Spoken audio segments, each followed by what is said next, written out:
Hey everyone, welcome to story B. तो जल्दी जल्दी बताओ कि कौन कौन ऐसा यहाँ है जिसको रात को भूख लगती है और फटाफट कुछ टेस्टी सा बनाने का मन करता है तो मैगी की पहले याद आती है।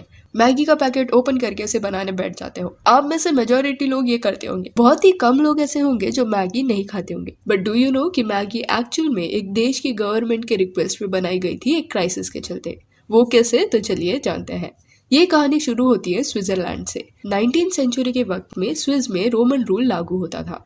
स्विस एक डेमोक्रेटिक नेशन नहीं था तभी, बट फिर 1848 के साल में स्विट्जरलैंड बना एक फेडरल स्टेट, यानी कि semi direct democratic federal Republic, जिस वजह से देश में डेवलपमेंट की गति तेज हो गई। एंड जब देश में डेवलपमेंट होता है तो लोगों को काम मिलना भी शुरू होता है। तो स्विट्जरलैंड में भी वही हुआ। जैसे ही गवर्नमेंट बदली, वहाँ इंडस्ट्रियलाइजेशन की लहर आई। काफी फैक्ट्रीज एंड मिल्स सेट किए गए। एंड ये फैक्ट्रीज में सिर्फ आदमी नहीं पर औरतें भी काम करने जाती थी, क्योंकि तभी स्विस की इकोनॉमी जस्ट रिवाइव हो रही थी एंड घर चलाने के लिए सिर्फ एक आदमी का काम करना एडिक्वेट नहीं था। एंड क्योंकि नई नई फैक्ट्रीज भी आ रही थी तो जॉब्स थे, जिस वजह से घर की फीमेल्स ने भी सोचा कि घर बैठने से अच्छा वो भी फैक्ट्रियों में काम करने के लिए चली जाए।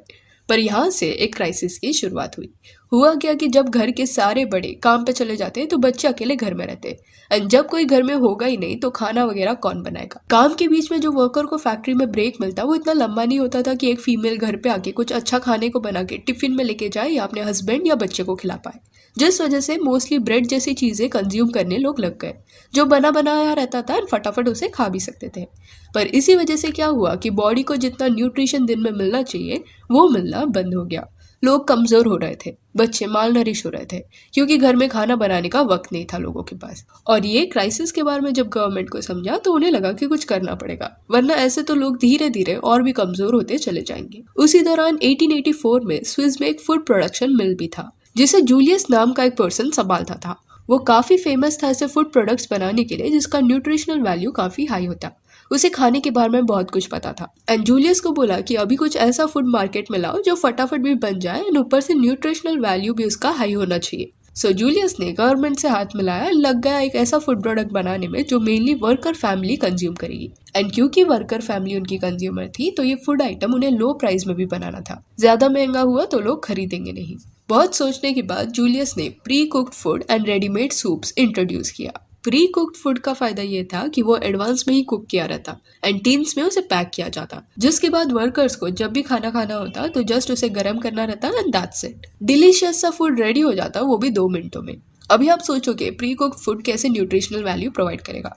तो अभी जैसे हमें pre cooked cup noodles and Maggi वगैरह मिलता है कंटेनर में, वैसा वो प्रोडक्ट नहीं था। ओरिजिनली वो टिन के अंदर तरह तरह के पल्सेस डाले जाते थे विद सम टेस्टी इंग्रेडिएंट्स। फिर धीरे धीरे करके रेडीमेड सूप्स भी इंट्रोड्यूस किए गए and even pulses and soup का कॉम्बिनेशन भी आया। फिर जूलियस ने सोचा कि फूड आइटम्स तो बना लिया, अभी इसको नाम क्या दूं। तो क्योंकि ये फूड प्रोडक्शन मिल एक्चुअली उनके डैड ने सेट किया था तो उन्होंने सोचा क्यों ना फैमिली का ही नाम इसे दे दिया जाए। तो जूलियस का पूरा नाम था जूलियस मैगी। एंड फिर जूलियस ने अपना लास्ट नेम मैगी का इस्तेमाल करते हुए ये सारे फूड प्रोडक्ट्स को लॉन्च किया।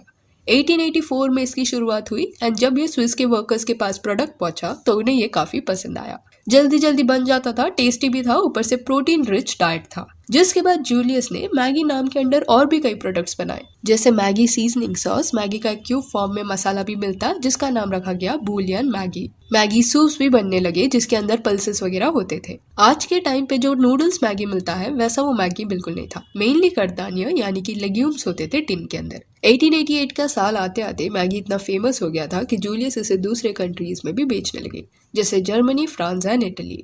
जूलियस ने उनकी लाइफ के एंड तक ये मिल वाया कई वर्कर फैमिली की मदद के लिए हेल्दी प्रोडक्ट्स बनाए, वो भी लो प्राइसेस में। बट फिर 1912 के साल में वो 66 ईयर्स के एज में चल बसे, जिसके बाद मैगी ये फैक्ट्री कोई और संभालने लगा एंड फिर एक हाथ से दूसरे हाथ में ये फैक्ट्री जाता गया। एंड अल्टीमेटली 1947 के साल में मैगी नेस्ले के साथ मर्ज हुआ।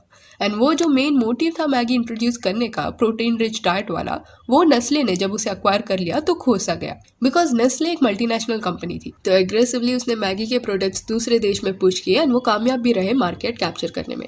पर क्या मैगी आज भी उतनी हेल्दी है जितना 1884 में थी? तो जवाब है नहीं। जस्ट इंस्टेंट नूडल्स बन के रह गया है ये प्रोडक्ट, पर ओरिजिनली ये प्रोडक्ट जिस उद्देश्य से लाया गया था वो काफी इंपॉर्टेंट था। सो या दैट्स इट। ये थी कहानी मैगी की जिसने स्विट्जरलैंड में एक रेवोल्यूशन लाया। एंड आज ऑलमोस्ट कई कंट्रीज में ये पाया जाता है। डू लेट मी नो कि अगर वो कड़धान्य वाली मैगी आज भी मिलती तो क्या आप उसे खाते। And if you want you can follow us on Instagram, जिसका लिंक आपको डिस्क्रिप्शन में मिल जाएगा। और ये वीडियो अच्छी लगी हो तो लाइक एंड शेयर करें और इससे और अपडेट्स के लिए चैनल को प्लीज सब्सक्राइब करें। Thank you.